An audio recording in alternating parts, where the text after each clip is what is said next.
ძალიან საინტერესო თემით, იგი ვინც მიყვარდა დიდი სიყვარულით. ვინ არის ეს ქალი ასეთი ცისფერი? შორეული ქალის ეშხი მოვა, მაგრამ როდის? აი ამ სტრიქონების ავტორი კარგად მოგეხსენებათ, რომ ქართული პოეზიის ისტორიაში გამორჩეული ფიგურა, ყველასათვის ნაცნობი პოეტი გალაქტიონ ტაბიძეა. უდიდესი პოპულარობისა და თაყვანისცემის მიუხედავად გალაქტიონ ტაბიძემ სიცოცხლე სულიერ სიმარტოვეში განვლო. რამაც გარკვეული კვალიც დაამჩნია მის განულ ცხოვრებას. გალაქტიონ ტაბიძის პირადი ცხოვრების შესახებ საზოგადოების განსაკუთრებული ინტერესიდან გამომდინარე პოეტის ქალბატონებთან ურთიერთობის სხვა ასპექტზე არაერთი და განსხვავებული მოსაზრება განვითარდა და სწორედ აი ამ თემის შესახებ სტუდიაში სასაუბროდ მოვიწვიეთ თბილისის მერის მუზეუმების გაერთიანების გალაქტიონ ტაბიძის მემორიალური სახლ-მუზეუმის კურატორი ნათია კოპალეიშვილი, რომელსაც მივესალმები. ნათია, მადლობა რომ ხარ დღეს ჩვენი გადაცემის სტუმარი. ძალიან საინტერესო მოკლე ექსკურსი გველოდება იმასთან დაკავშირებით, თუ ვინ იყვნენ გალაქტიონ ტაბიძის სტროფობის ობიექტები. მოდი დავიწყოთ საუბარი და ალბათ უნდა დავიწყოთ ოლია უკუჯავათი, რომელთანაც ძალიან დიდი ტრაგედიაა დაკავშირებული და შემდეგ უკვე მივუყვეთ, რა თქმა უნდა, იმ ქალბატონებს, რომლებიც არსებობდნენ გალაქტიონის ცხოვრებაში. მოგესალმებით, მადლობა მოწვევისათვის. პირველ რიგში გეტყვით, რომ თბილისის მუზეუმების გაერთიანებამ აერთიანებს იმ მუზეუმს, რომლებიც მემორირებული პირების ისტორიას ინახავს და სწორედ ეს ისტორიები განაპირობებს ხოლმე იმ მოვლენებსა და ეპოქის სულს კარგად გვიჩვენებს. ჩვენი ვალია, რომ ეს ვინაიდან მეხსიერება, ტრანსფორმირებადი არის, რომ ეს მათი მემკვიდრეობა შევინახოთ და თანამედროვე მიმართულებით ჭრილში კარგად წარმოვაჩინოთ და სწორედ აი ეს თემა, რომელიც ახლა თაკომ გააჟღერა, იქნება ჩვენი საუბრის თემა. გალაქტიონს ყავდა 4 მეუღლე, აი ესე ვთქვათ, მეოთხე მეუღლე არაოფიციალური იყო, დავიწყოთ ოლია უკუჯავათი. ქუთაისში, როდესაც გალაქტიონ ტაბიძე და მისი ბიძაშვილი ტიციან ტაბიძე სეირნობდნენ, სრულიად შემთხვევით შენიშნეს ოლია უკუჯავა. ოლია უკუჯავა არ გამოირჩეოდა მშვენიერებით და სილამაზით, სხვათა შორის 3 წლით უფროსიც კი გახლდათ ოლია უკუჯავა გალაქტიონზე, მაგრამ ძალიან მოიხიბლა მისი ინტელექტითა და ასე ვთქვათ განათლებით გალაქტიონ ტაბიძე. ოლიას ჩანაწერებში არის აი ესეთი ჩანაწერი, რომ როდესაც მე გალაქტიონი დავინახე ქუთაისში, ის ყმაწვილებთან ერთად იდგა და მე მომხიბლა მისმა გარეგნობამ, ოდნავ წელში მოხრილი გახლდათ, თავზე გახუნებული ქუდი ეხურა და მე იმისთვის ავირჩიე ის, რომ ის განსხვავდებოდა სხვებისაგან, მას სევდა დახვებოდა თვალებზე. მათი ცხოვრება ნამდვილად სევდიანი იყო, მათ იქორწინეს ტრაგიკული, რა თქმა უნდა, პირველ რიგში ტრაგიკული, არ იყო იავარდით მოფენილი, 1916 წელს მათ იქორწინეს, მოსკოვში წავიდნენ. გალაქტიონმა სარეჟისორო კურსებზე ჩააბარა, ალბათ თქვენ არც იცით და არც იცის მაყურებელმა ეს ამბავი. ოლიას ძალიან უნდოდა მსახიობი ყოფილიყო, მაგრამ მისი ცხოვრება ისე წარიმართა, რომ 1917 წელს კომუნისტური პარტიის წევრი გახდა. ის საქართველოში 1921 წელს დაბრუნდა, გალაქტიონი უფრო ადრე დაბრუნდა 1919 წელს, ვინაიდან თავისი ცხოვრების მთავარი კრებული თავის ქალ არტისტული ყვავილებით უნდოდა რომ დაესტამბა, მოსკოვში ვერ იპოვა ეს შრიფტი და ამიტომ საჩქაროდ საქართველოსკენ გამოეშურა. სხვათა შორის გალაქტიონს ოლია უკუჯავამ ასე ვთქვა აუღო ბილეთი მატარებელზე, იმიტომ რომ საკმაოდ რთული იყო იმ პერიოდში გამომგზავრება. რაც შეეხება ოლია ძალიან გადასახლებამ რა გავლენა ძალიან დიდი გავლენა იქონია გალაქტიონის სულიერ მდგომარეობაზე, ისედაც მარტოსული ადამიანი გახლდათ გალაქტიონ ტაბიძე. პირველად ტროცკის ბრალდებით გადაასახლეს ოლია უკუჯავა 1929 წელს უზბეკეთში. მას იქიდან მიმოწერის საშუალება ჰქონდა. სხვათა შორის ყოველთვის დარდობდა ხოლმე ოლია. გალაქტიონი არ წერდა წერილებს და ოლიას ეუბნეოდა, რომ ჩემო საყვარელო, მაინტერესებს რამდენი სტრიქონი დაწერე, როგორ გრძნობ თავს. ის ყოველთვის ზრუნავდა გალაქტიონზე. მეორე გადასახლება მოხდა ოლიას 1932 წელს. პირველ და მეორე გადასახლებამდე მათ მოასწრეს და ქობულეთში დაისვენეს.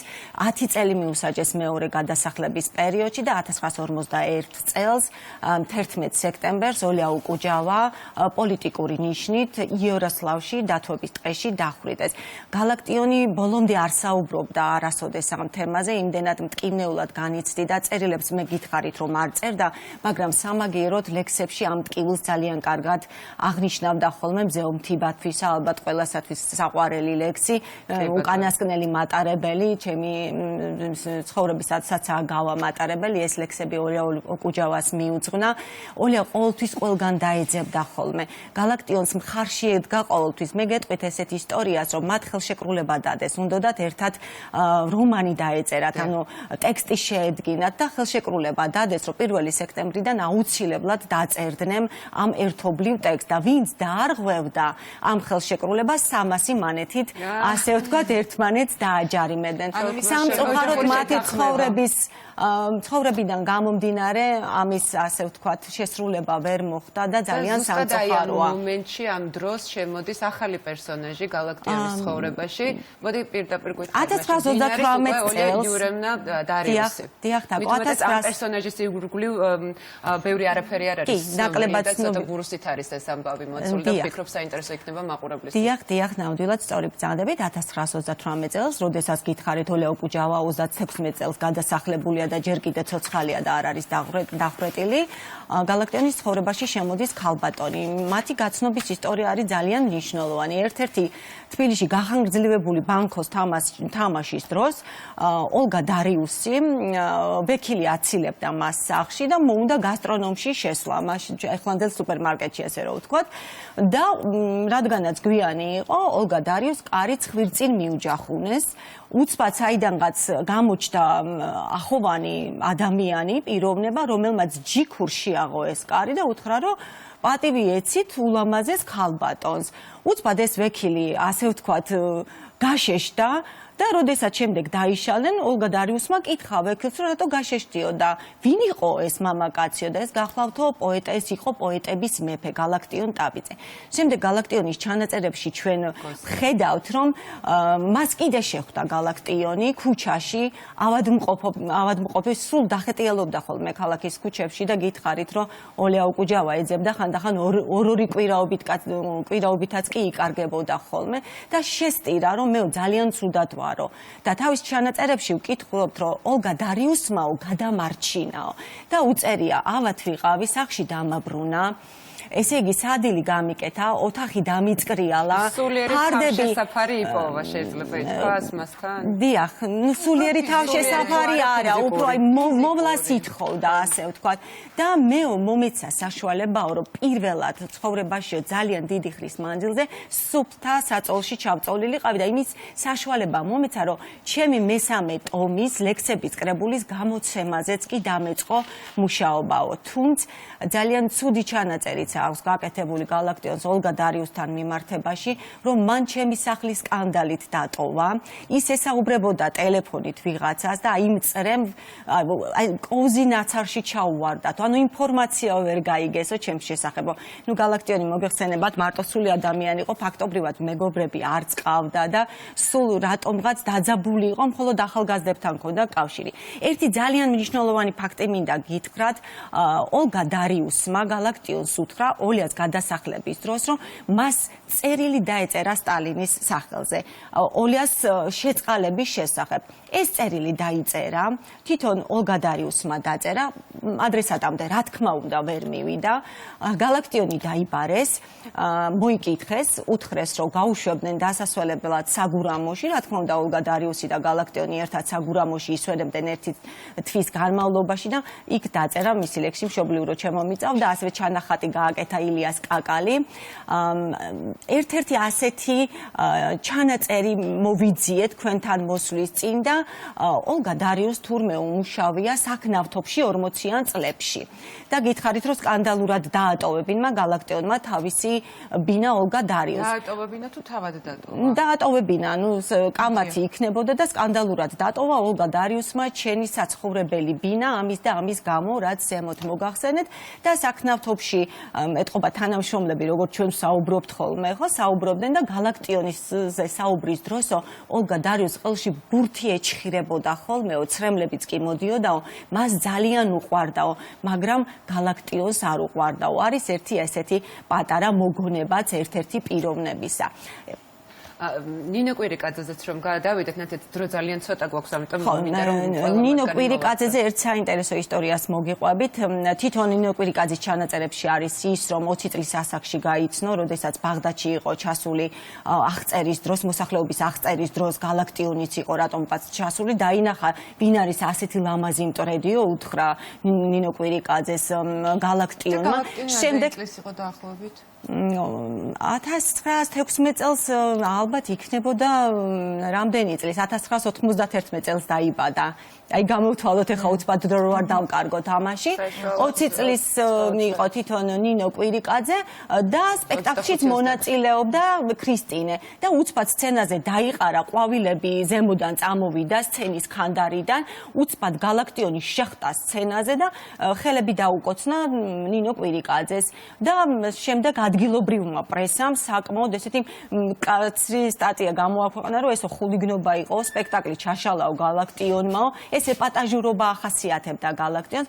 შემდეგ მათი ცხოვრება გაიყო, ნინო კვირიკაძეს ყავდა პირველი მეუღლე, როცა გარდაიცვალა ისევ შეერთდნენ და გალაქტიონის ჩანაწერებში მნიშვნელოვანი არის ის, რომ ნინო კვირიკაძეზე მხოლოდ ყოფითი ჩანაწერებია დღიურებში. ამბობს ესეთ რაღაცას.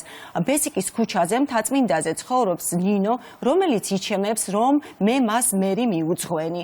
იგი ამ მოტივით ჩემთან ბინაში შემოიჭრა და ვეღარ ვაგდებო, ვეღარ ვუშვებო და საკმაოდ უარყოფითი, ასე ვთქვათ, ჩანაწერები აქვს გალაქტიონს ნინოსთან მიმართებაში ჩაწერილი. მოდი ამ თემასაც შევეხოთ და კი შემდეგ ბატონო, ლიდია მეგრელიძეძეც რახან მერი ჩვენ ვახსენეთ, გალაქტიონმა 1915 წელს დაწერა ეს მერი და ის ამბობს, რომ ჩემ და დაუკითხავად თეატრი და ცხოვრებაშიო გამოქვეყნდა ეს ლექსი. შემდეგ არტისტული ყვავილები ვახსენე, მცირედი ცვლილებით უკვე 1919 წელს ამ 86 ლექსთან ერთად მერი დაისტამბა, მაშინ მაინდა-მაინცო არ მოეწონათო და ხშირად ეკითხებოდნენ ხოლმე გალაქტიონს, რომ ვის უძღვენი მერი და არ უყვარდა სხვათა შორის ამ თემაზე საუბარი და მეუბნეოდი ხოლმეო, ვინც გამოვლი და ყველა ქალბატონ შენ გიძღვენი ეს ლექსი. მე პოეტი ვარო და მაქვს უფლებაო, ვისაც მინდა იმას მიუძღვნავ და რა სახელიც მინდაო დავარქვაო, გადაიხედეთ მსოფლიო პოეტებიც ასე არ იქცევიანო. თუმცა ჩვენში გავრცელებული არის, რომ ულამაზეს ქალბატონს მერი შერვაშიძეს სტამბოლის სილამაზის კონკურსში გამარჯვებულს და კოკო შანელის პირველ მოდელს, ქართველ პირველ მოდელს უძღვნა ეს ლექსი, რატომაც არა. ისინი ერთმანეთს არ იცნობდნენ, გალაქტიონმა ქუთაისში შენიშნეს ულამაზესი ქალბატონი, შემდეგ ფოტოზე ნახა ოჯახთან ერთად და ასე დაადგინა, რომ გამოიკითხა ვინ იყო.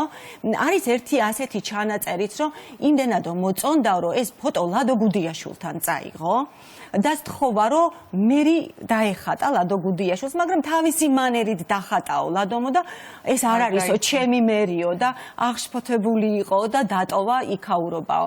როდესაც თვითონ მერი შერვაშიძეს კითხეს და ბადბო დადიანმა წერილი გადასცა, ის ამბობდა, რომ მე არ ვიცნობდიო გალაქტიონსო, თანო მეუღლეცო მყავდაო და ჩემზე დაწერა თუ არაო, ჩემთვის პირადად არ მოუციაო ეს ლექსიო. ჩვენ ვივარაუდოთ, რომ ყველა ლამაზ ქალბატონს და ეს იყო მისი პოეტური, ასე ვთქვათ, მუზა, ზმანება. მოდით გადავიდეთ მეოთხეზე. არ გვაქვს აი ერთი სიტყვით ლიდია მეგრელიძე და ლიდია მეგრელიძე, რვაშვილის დედა, საზოგადო მოღვაწე, პოლიტიკურ ამბებში ჩართული ადამიანი, გალაქტიონის სულიერი მეგობარი. ლიდია მეგრელიძის მოგონებები გამოვიდა, მათი მიმოწერა იყო ძალიან ინტიმური, სულიერადაც და ისედაც. თბილისში თითქმის ყველა მიცოდა მათი ურთიერთობის შესახებ და მისი მოგონებები გამოვიდა მხოლოდ და მხოლოდ ლიდიას გარდაცვალების შემდეგ ერთ პატარა ეპიზოდს გეტყვით, გალაქტიონი მთვრალი ადიოდა ხოლმე ლიდიასთან, ხანდახან კარზე დაკაკუნებისაც კი ერიდებოდა ხოლმე და როდესაც ერთ-ერთი ასეთი ასვლის დროს ლიდია მეგრელიძე გამოვიდა იმაზე, თლად გაციებული გალაქტიონი პალტო შემოსხმული ნახა, ხელი უკანკალებდა და რაღაცას წერდა და სთხოვა ლიდიას, რომ დაეწერა თვითონ და ლექსი უძღვნა. აჰა, ეს ქალი და სიყვარული, რომელიც ასე გვიან მოვიდაო ჩემს ცხოვრებაშიო. რა ვიცი, ძალიან ბევრი შეიძლება ვისაუბროთ გალაქტიონის შესახებ, მისი ლექსების, პოეზიის, შემოქმედების, ცხოვრების და ძალიან ბევრი ისტორია კიდე დამრჩა მოსაყოლი, ალბათ რომელიც საინტერესო იყო. ძალიან საინტერესო იყო ნამდვილად. აუცილებლად ჩვენ შევხვდებით მომავალში და გავუზიარებთ ჩვენს ტელემაყურებელს იმ ისტორიების ნაწილს, რომელიც ახლა ეთერში ვერ მოვასწარით. მართლაც კარგი იყო ამ ექსკურსის მოსმენა და ჩვენი საეთერო დრო ნელ-ნელა ამოიწურა, უნდა დაგემშვიდობოთ, მაგრამ ხვალ პარასკევია. ვაჟა იფუსფუსებს ლიკუნასთან ერთად. საუკეთესო დღე, კვირის საუკეთესო დღე. რომელიც ასე ძალიან გვიყვარს ხოლმე. არა მხოლოდ იმიტომ, რომ პარასკევია, არამედ იმიტომაც, რომ ეს დღე განსაკუთრებულია და სამზარეულოში ფუსფუსი რაღაცნაირია, სახალისო და კარგი. მოკლედ, ხოლ შევხვდებით უკვე ერთმანეთს. ნინცე, მადლობა შენ ძალიან. მადლობა რომ იყავით ჩვენთან ერთად, ყველანდა გემშვიდობით, ნათია, მადლობა კიდევ ერთხელ საინტერესო საუბრის. კარგად ზანდებოდეთ. ნახვამდის.